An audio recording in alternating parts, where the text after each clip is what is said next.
thank you so much for taking your time today to give us all of your knowledge as a film programmer. Before we get started, do you want to give us a little introduction? You're like founder of so many things, host. So do you want to just give us a little background of you? Sure. Thanks for interviewing me. So I'm Imani, and one of the co-founders of Brunch. I have a podcast called Players Podcast, which I have with my co-host. Her name's Dema. We talk about the film industry, so you can follow us on Spotify if you want. And I work at the American Cinematheque as a film programmer. So we have 3 theaters in LA. For those who haven't been, it's in the Arrow Theater in Santa Monica, Los Feliz, 3 in Los Feliz, and the Egyptian on Hollywood Boulevard. And then within that, we have a short film festival called Proof Film Festival, which is specifically for proof of concept short films. And we just had our 2nd year of the festival. And that was like a new initiative within the American Cinematheque. When I came in, they wanted to do more short films, and here we are. Here we are. And you also have a production company. Yes. Which is based in Chicago. In Chicago. Okay. Yeah. So yeah, I used to live in Chicago before I was in LA and did like more indie producing and such out there. And so my co-founders with the Room 19 Productions, as it's called, definitely focused on like women directors and femme-focused stories. And yeah, we've been transitioning more from like shorts to now features. Love it. So with all of that on your plate, you primarily, as your full-time job, are a film programmer for the American Cinematheque. What inspired you to go that route, and is that something that you had ever considered, early on in your career? Yeah, no. I definitely did not think that I would ever be like film programming, that anyone was going to be paying me to do that. So I was kind of like, in Chicago, was doing kind of like community film programming and such, just really like running guns, scrappy, volunteer, artist-run spaces. Because in undergrad, I studied film studies, so a lot of history, theory, all that stuff, which I loved. I loved learning about like film history and like how the classes were kind of curated around different themes. I took like a mafia movies class, like French New Wave class, and like loved learning about the different movements in cinema and such. And so I also went to grad school at Northwestern, which was a creative enterprises master program, leadership for creative enterprises. So it was kind of like the ins and outs of different creative organizations, and it was very entrepreneurial focused of maybe how to create your own business or how to kind of like navigate within the creative industries. And so after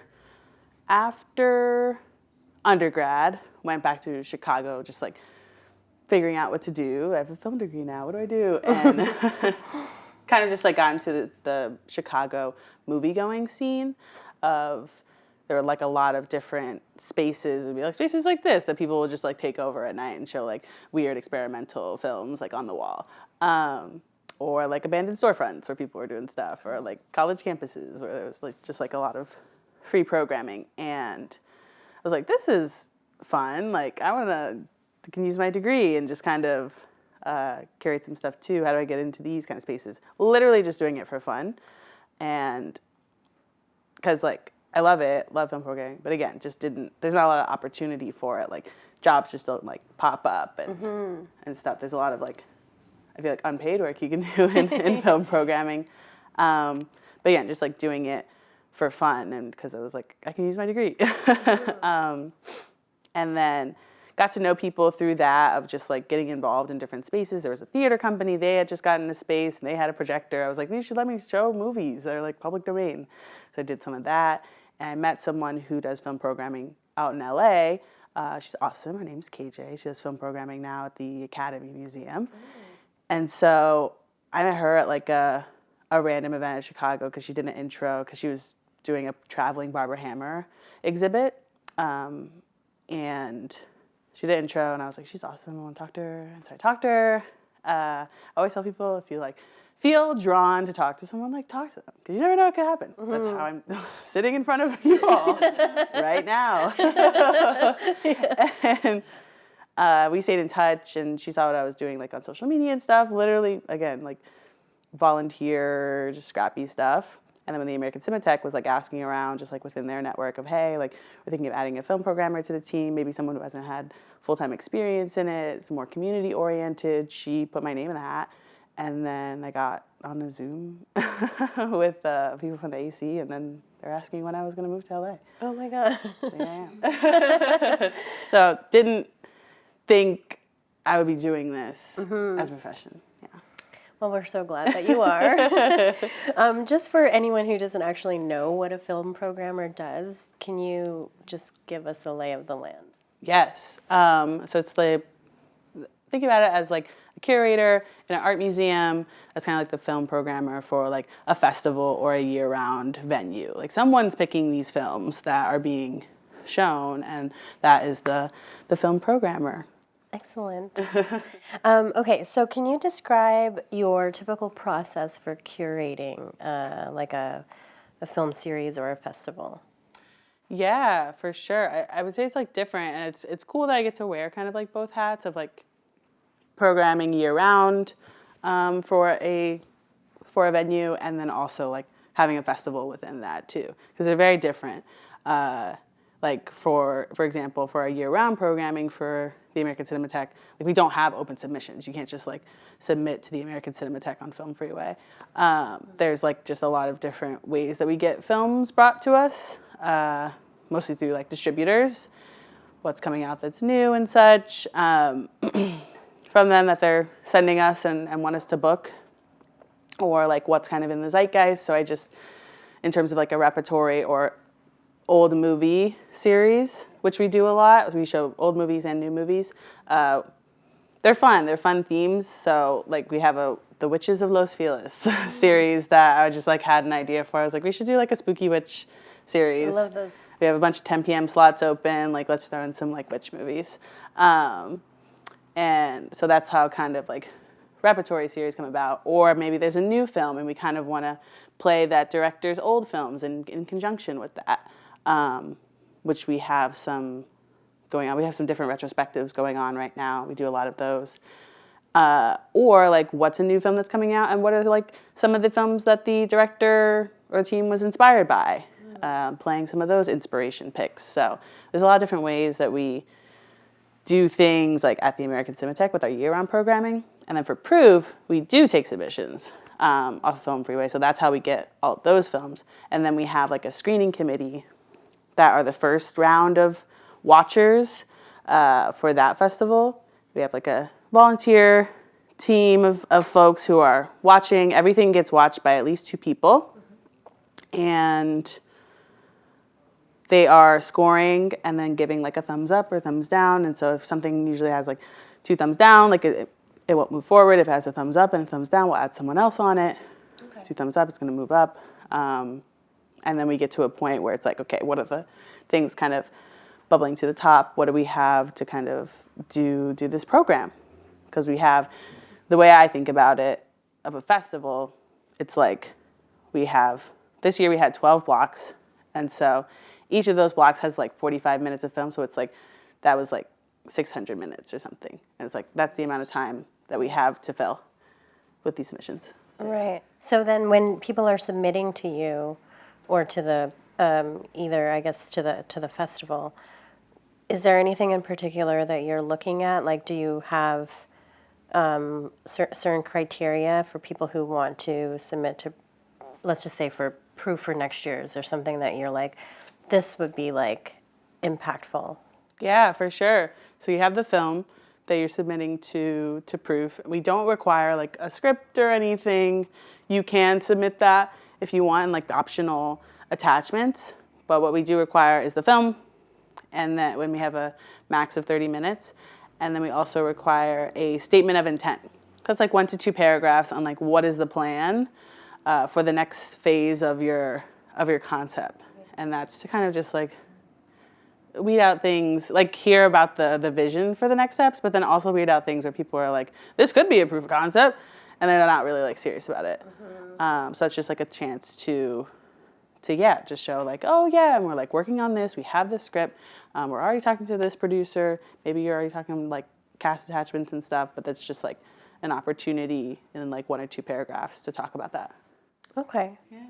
So then, because I know you to touch on the time slots, Yes. right? Like how much time you can actually pick. Does that impact the films that you choose? Like, is it better to have a shorter film versus like a 20-minute film, or is there even a criteria in terms of how long? Like, what would your advice be, I guess, on that?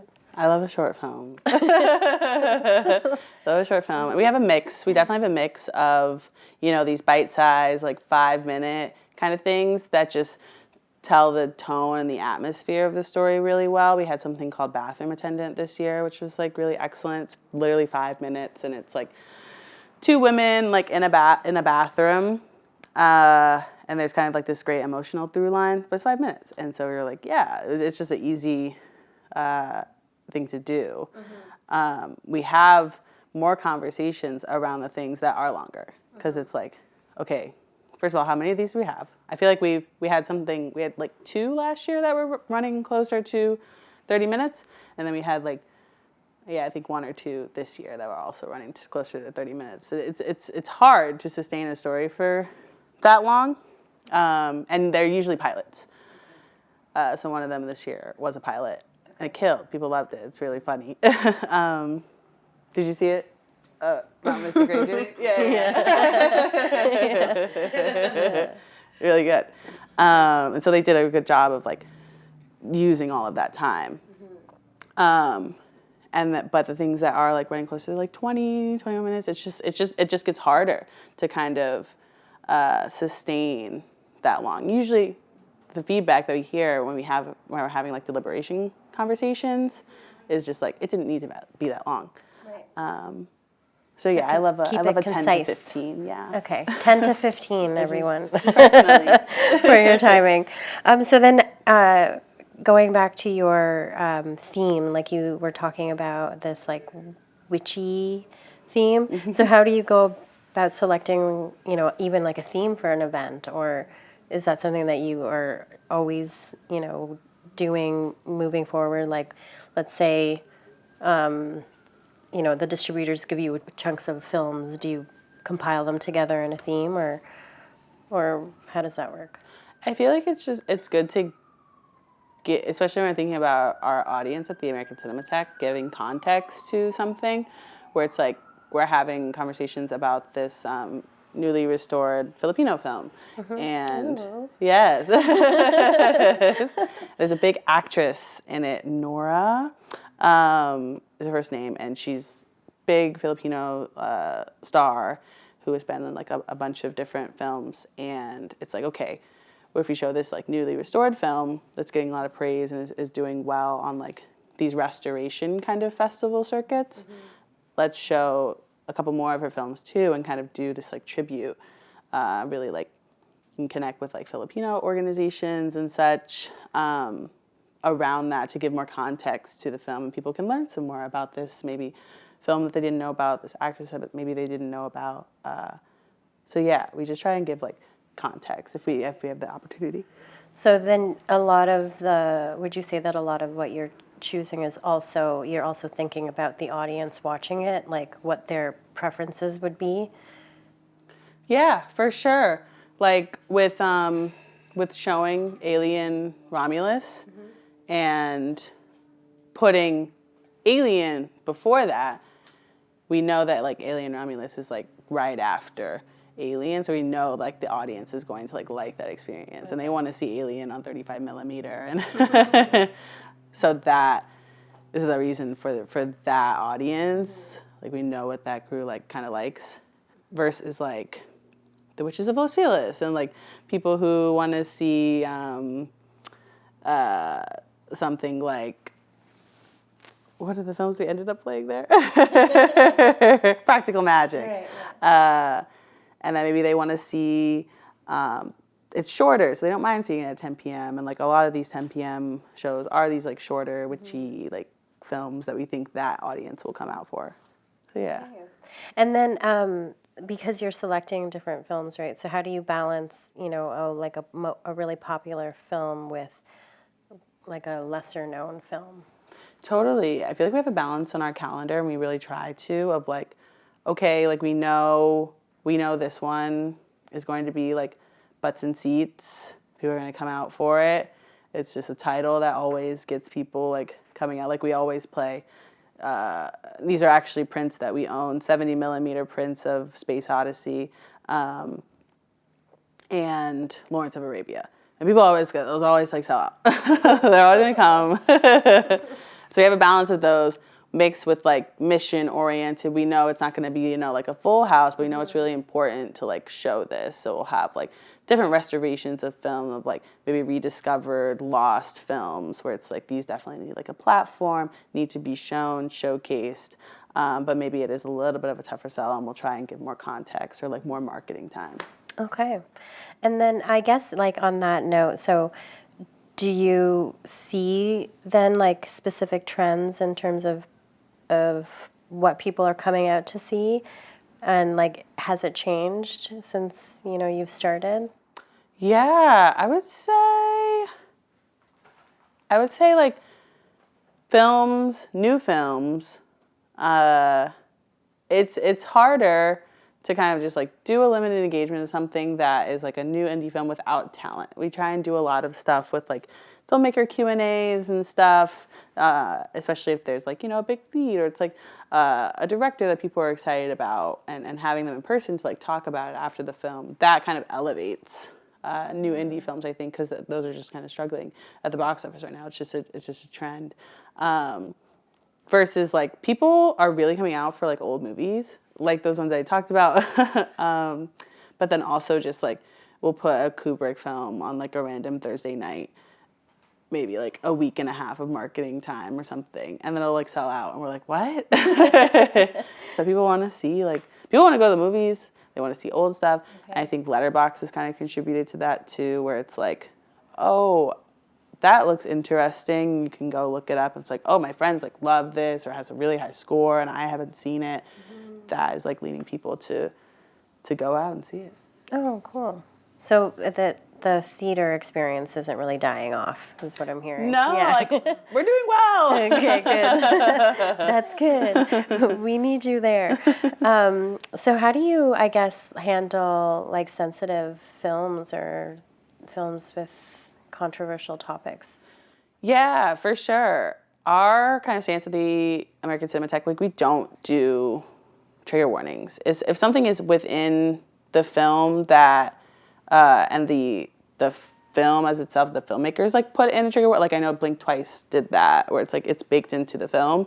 Okay. There's a trigger warning, but we don't do that. And we kind of like have words on our website too of like, please look up stuff in advance, because we just don't know like what's triggering to everyone. Right. And so we encourage people to kind of like do their own research about something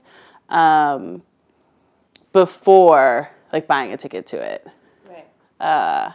And so that's just like what we do. It's a lot of responsibility to take on if you're like trying to spell out every single trigger that might come up in like a movie. There's just a lot out there.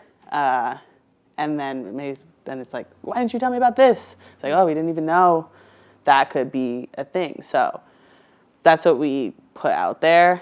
And then we have conversations amongst the programming team too, if there's like something very sensitive that like comes out. Like there is some stuff that we just like won't do. Mm-hmm. My boss is very sensitive about animal cruelty and like some of these older 70 movies where it was like real animals and stuff.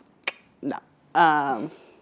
But yeah, we have conversations about different things that might come up. Okay. So there's like a whole kind of process, I guess, behind it. Cool. So then when it comes to the community, like even getting them to come out, like is there a engagement process that you go through? Yeah, we partner with different organizations, like Film Girls Brunch, different, all kinds, like cultural organizations, maybe they are women in film kind of like focused, or uplifting certain communities.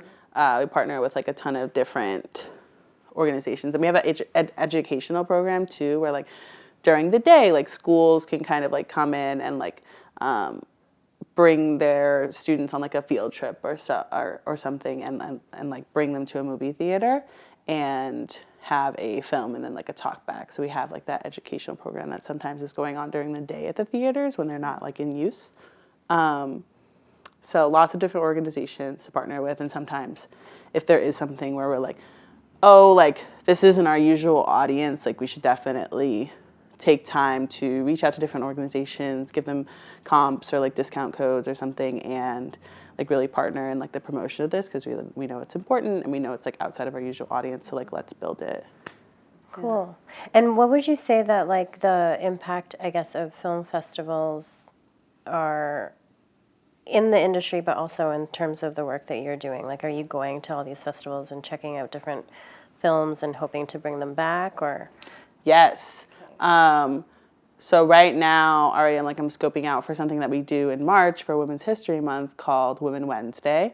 And it's kind of like a mini festival of sorts, where every Wednesday in March for Women's History Month, we will show a newer film from a woman, femme director. And we've been specifically focusing on directorial debuts. So that has been cool, and we're going to keep that up of just doing directorial debuts. We had a really good year last year, so we're like, let's keep doing this. And so I'm already looking out for like things. Once Sundance like announces their films, I'm gonna like look and see what are the maybe like women directed directorial debuts that are coming out of there that would then make sense to like maybe have in Women Wednesday. I also go to South by Southwest. And this will be my third year going. Those also have, like, I can keep an eye out for films there. And then in general, just like at the American Cinematheque, I always try and like check out the shorts programs, and then like the midnight films, because those will probably like play with us at some point. So yes, we definitely like go to festivals and keep an eye out for like what other places are doing. Cool. Is there a lot of audience feedback that comes through, and do you incorporate that into your programming? Sometimes we get like all kinds of pitches. All kinds of pitches. Of, hey, I'm this director at this movie from like 1973. Y'all should play it. Okay. Like, why? I've never heard of. But then sometimes we'll get inquiries and we're like, oh yeah, like this is cool. What can I say? I don't know if I can say anything. But yeah, like some things will come through. We're like, oh, like did you know it was the anniversary of this film? It's like, oh no, we should play that at some point this year. Especially if someone's like, oh, we have talent or something. We did a movie musical series, and we played all that jazz. We just did kind of like a Bob Fosse like tribute within that movie musical series. So we played all that jazz for its 45th anniversary. Didn't think like we were going to have like any talent or anything, because the movie's old. It's almost 50 years old. Yeah. Who is still around. And so people like reached out like, hey, I was a background dancer in this, or like, oh, I was the first AD for this. So we had them come out. They got like standing ovation. It was cool. And that was because they reached out. Oh, okay. Yeah. So it's not impossible to reach out and pitch something. No, not impossible. There are a lot, though. You have to sift through them. So I guess like that would your connections have probably grown in terms of being a film programmer, and what is your impact? Like, what are you hoping as a film programmer for in terms of impacting the community? Yeah, a bunch of stuff. Like, there's so many things. Like, there's so much work to do, like, in the film industry and entertainment.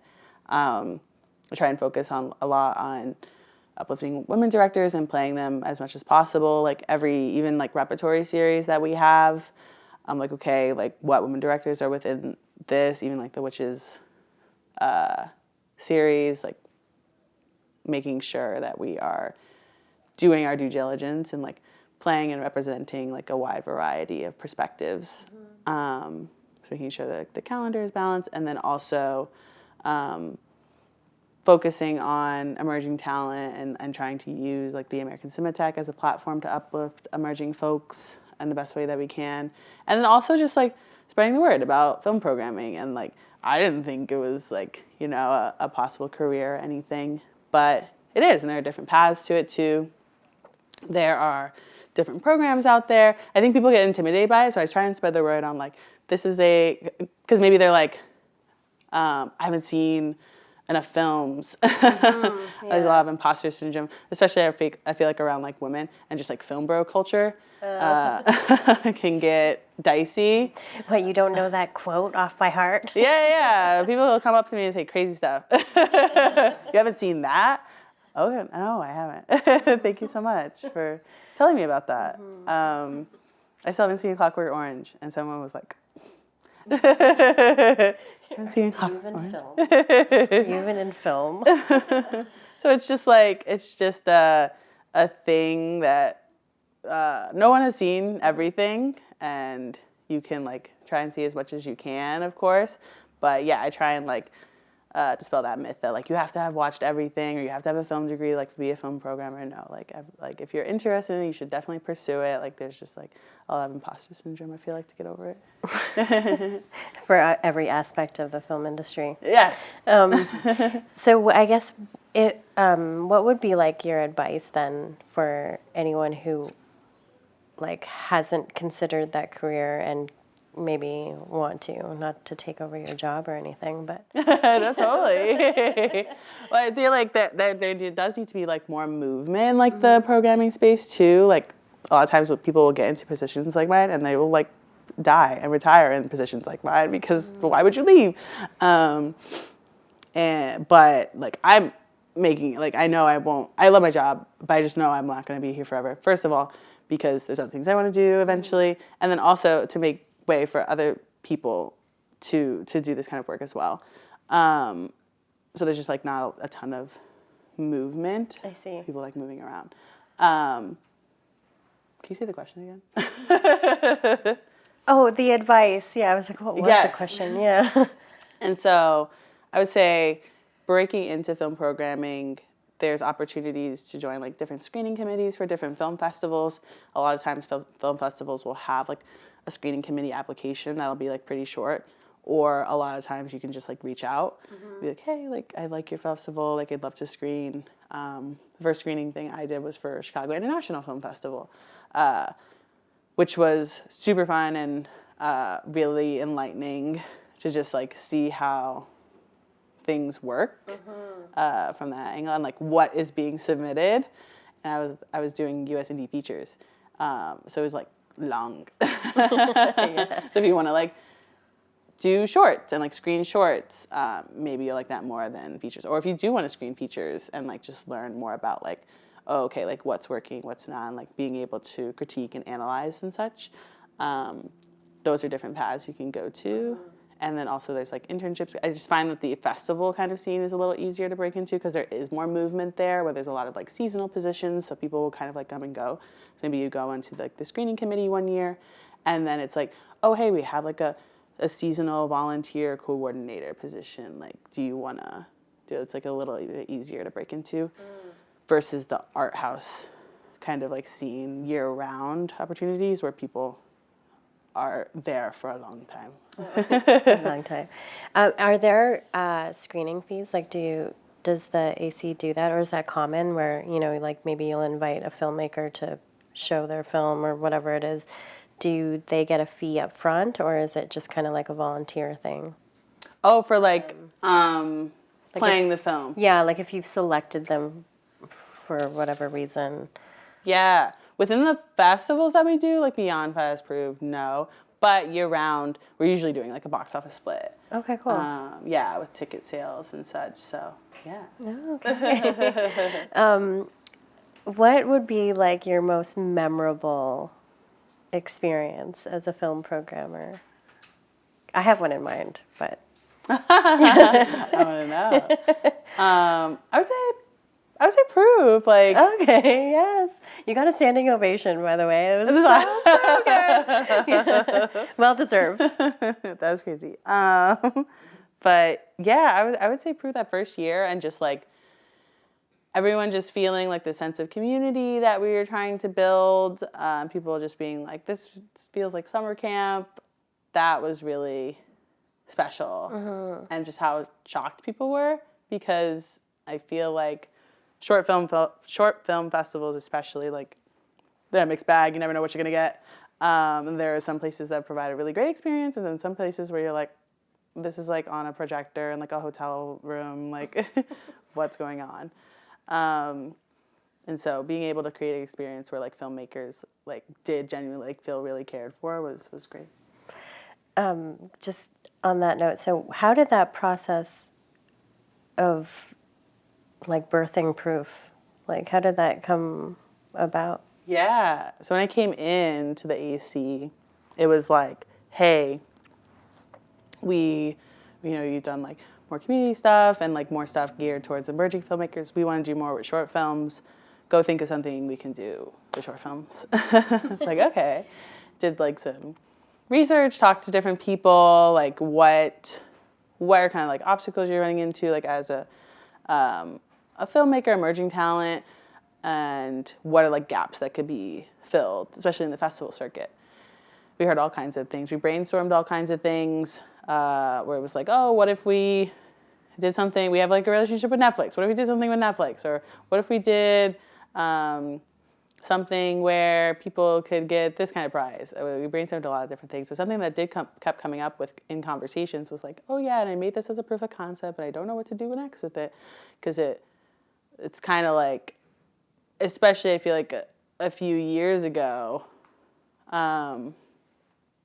you can make this proof of concept short film, and if you don't get into Sundance, it's like, okay, well, now what? And that's very difficult. So creating another path for those kinds of films that maybe don't fit directly within the festival circuit too, because maybe they are like a proof of concept and you can kind of feel that.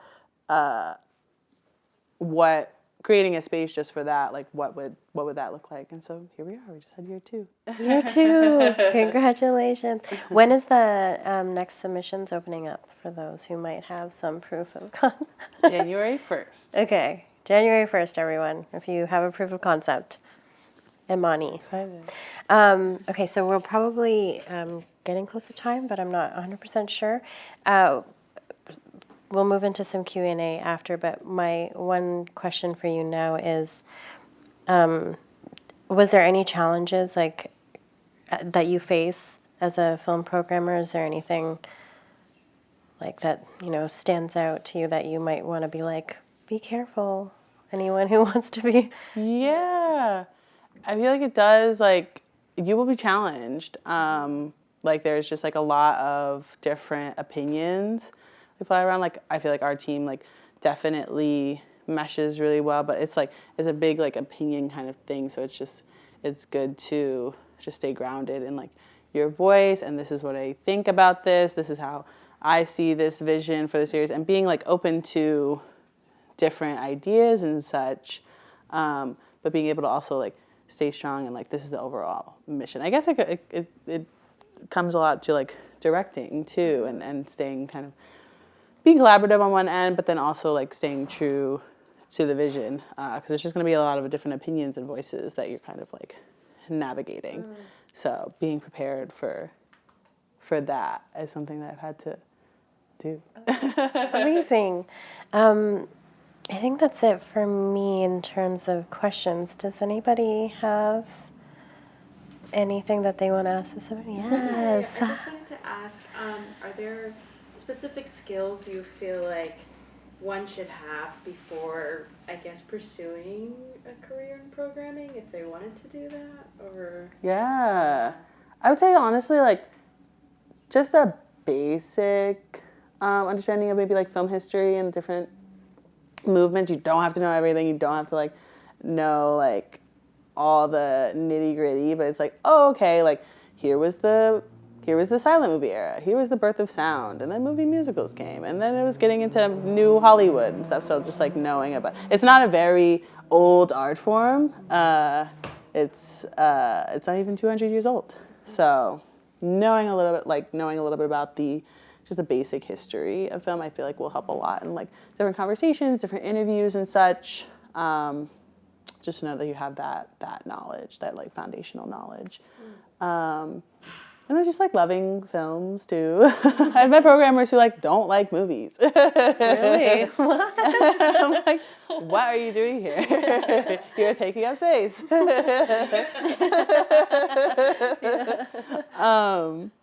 Yeah, just like loving movies and holding on to that too. I feel like programmers will get like jaded. Like, you get to watch movies for like a living, so. But yeah, I would say that, and then yeah, just having like a vision and a voice for like how you want, you know, the industry to kind of like change. Like, what is your kind of like mission as a film programmer? Having that too, just as even just like a thought. It doesn't have to be like a thesis. Yeah, for sure. Anyone else? Has anyone been to any of the movies, any of the programming at the AC or Proof here? Yeah? Okay, good. Excellent. Okay, no other questions? I'm looking at you, Kailani. Okay, perfect. Okay, thank you so much for your time. Oh, thanks.